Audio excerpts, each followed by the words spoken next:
Patrick menjadi orang terkaya di Bikini Bottom dengan mencabut gigi. Dia mencabut gigi semua orang hanya dalam semalam. Semua ini dimulai ketika SpongeBob memberitahu Patrick bahwa peri gigi membayar cukup tinggi untuk gigi bayi. Setiap gigi bisa dijual seharga 10.000 US dollar. Patrick benar-benar kehilangan akal sehatnya. Dia mulai memukuli giginya sendiri. Malam itu, dia meletakkan giginya di bawah bantal dan tertidur. Saat itulah seorang pencuri masuk ke kamar tidurnya Patrick dan mencuri dompetnya. Tapi dia tidak menyangka dompet itu terbuat dari pasir. Saat tidur, Patrick tidak sengaja memukul pencuri itu. Dan kebetulan sekali, sebotol bubuk bercahaya tumpah ke tubuh pencuri. Patrick terbangun karena suara keras. Ketika dia melihat pencuri itu penuh dengan bubuk bercahaya, dia mengira itu adalah peri gigi. Jadi Patrick menangkap pencuri itu dan pergi ke rumah SpongeBob. SpongeBob sangat senang melihat ini. Mereka berdua ingin menjadi asisten peri gigi. Pencuri itu melihat dua idiot ini dan memutuskan untuk bermain bersama. Target pertama mereka adalah rumah Bubble Bus. Pencuri itu menyuruh mereka mengumpulkan gigi Bubble Bus, sementara dia mencari perhiasan berharga. Patrick menemukan lubang di mulut Bubble Bus. Untuk mencabutnya, dia memukul Bubble Bus dengan palu untuk membangunkannya. Untungnya, Bubble Bus tidak terbangun.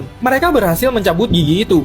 Untuk mengganti rugi Bubble Bus, SpongeBob mengambil setumpuk uang dari dompet pencuri itu. Kemudian mereka pindah ke rumah berikutnya. Mereka berhasil mencabut gigi bayi menggunakan penyedot toilet. Kali ini mereka meninggalkan berlian sebagai ganti rugi. Lalu mereka pergi ke rumah lain. Yang satu ini butuh banyak usaha untuk mencabut giginya. SpongeBob sangat dermawan dan memasukkan batangan emas 24 karat ke dalam mulut orang itu. Keterampilan mereka terus meningkat. Sementara itu, pencuri itu sibuk membobol berangkas. Dia hampir berhasil melarikan diri, tetapi Patrick membuatnya sangat ketakutan sehingga pencuri itu terjun ke dalam berangkas. Semua uang itu kembali ke tempat semula karena dua idiot ini terus menghalanginya. Pencuri itu belum mendapatkan sepeser pun. Dia memutuskan ini saatnya untuk mendapatkan hasil yang besar. Mereka menyelinap ke rumah kapitalis Tuan Crab. Patrick yang selalu menjadi bencana yang membantunya, memicu jebakan dan membangunkan Tuan Crab. Pras penuh di mana-mana. Seorang pria yang berpakaian seperti pencuri dan beberapa orang asing yang belum pernah ia lihat sebelumnya. Tuan Crab tidak tahu apa yang sedang terjadi. SpongeBob memperkenalkan pencuri itu sebagai peri gigi. Tuan Crab sebagai orang yang berpengalaman tidak percaya sedikit pun. Dia mengatakan orang ini jelas hanya seorang pencuri. Tapi setelah pencuri itu membuat beberapa alasan yang tidak masuk akal, Patrick sangat tersentuh. Dia menangis dan membantu pencuri itu untuk melarikan diri. Namun tindakan mereka tetap menarik perhatian polisi. Ketika mereka terjepit tanpa tempat untuk lari, pencuri itu menghentakkan kakinya karena frustasi. SpongeBob bingung, bukankah peri gigi seharusnya bisa terbang? Jadi dia mendorong pencuri itu dari tebing, yang membuatnya terjatuh, menghantam daratan hingga semua giginya itu terlepas. Selalu membantu, SpongeBob melemparkan uang itu setelahnya. Patrick bahkan lebih membantu dengan melemparkan mobilnya juga. Ketika mereka sedang meratapi bahwa legenda peri gigi itu palsu, peri gigi yang asli pun muncul.